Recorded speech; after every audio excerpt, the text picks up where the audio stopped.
La vita di Gesù è stata un servizio sino alla fine, lo ricorda il grande crocifisso portato in processione dalle confraternite. Durante il raduno di Carasco il vescovo ha ricordato cosa fa grande un cristiano, non l'avere un posto, non il primato, ma il servizio, dare la vita, spenderla, farsi carico dei fratelli.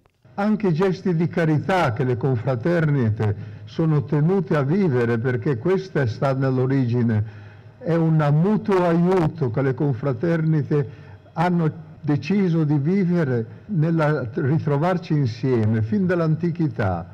Non possono essere che i gesti che ripetono il farsi carico del fratello come ha fatto Gesù. Per le confraternite, che tengono viva una memoria antica, inizia ora un percorso nuovo, secondo le linee dell'Assemblea Sinodale di giugno.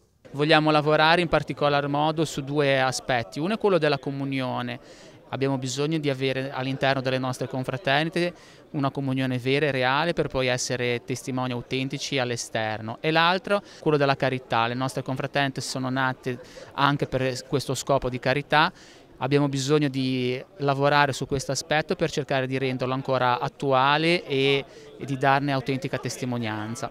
Il raduno ha visto la presenza di tanti confratelli della diocesi, tra di loro giovani e bambini, segno di rinnovamento. Siamo un quindicina, siamo partiti con 4-5 persone nel fine anni 90 e poi adesso siamo cresciuti negli ultimi anni con l'adesione di qualche nostro nuovo confratello. C'è qualche giovane in più? Un giovane che si è unito da un paio di anni. Cerchiamo di mantenere le nostre tradizioni del paese, poi facciamo qualche cena, ritrovo d'estate sul piazzale, facciamo attività sul piazzale più che altro. Quindi c'è l'aspetto della carità, in questo senso che iniziative avete appoggiato? Abbiamo dato una parte in beneficenza, adesso siccome dobbiamo restaurare anche la statua di San Giorgio, daremo un contributo